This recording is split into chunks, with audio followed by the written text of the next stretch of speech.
let's take a look at the purchase journal. Now, this journal serves as a journal to gather all your expenses. Do you remember all the different expense tables you completed in the control panel? Now, those are linked to this journal. All the data you enter here will flow through to the expense dashboard in dynamic, simple graphs. This journal is very straightforward and won't take long to complete, so let's dig in. Step 1. You can use the item ID column to identify each expense you make. If you don't want to identify each expense, you don't have to. In that case, just leave this blank. Step 2. Fill in the supplier that sent you the invoice in the supplier column.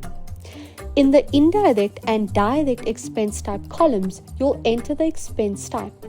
An expense can't be indirect and direct, so you'll have to choose one of these columns. In the indirect expense column, you'll get an alphabetically ordered list of all the indirect expenses you entered in the control panel.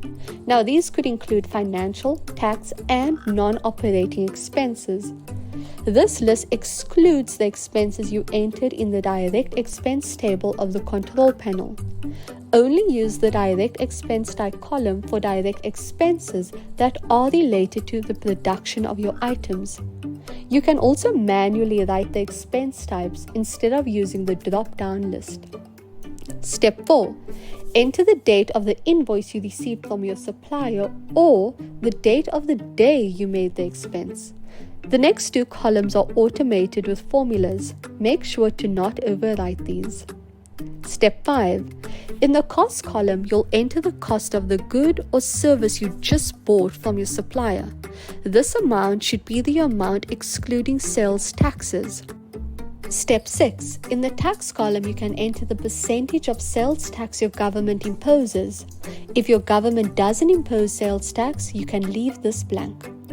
The list needs to be chronological, but you can use the filter option in the date column to do this. Just select Sort Oldest to Newest. And congratulations, you've made it through the data entry part. Now that we have all this information, what are we going to do with it? It is impossible to draw any conclusions out of this dump of data. So to make sure you can, I created this tool for you. Your work here is done. Now it's my turn.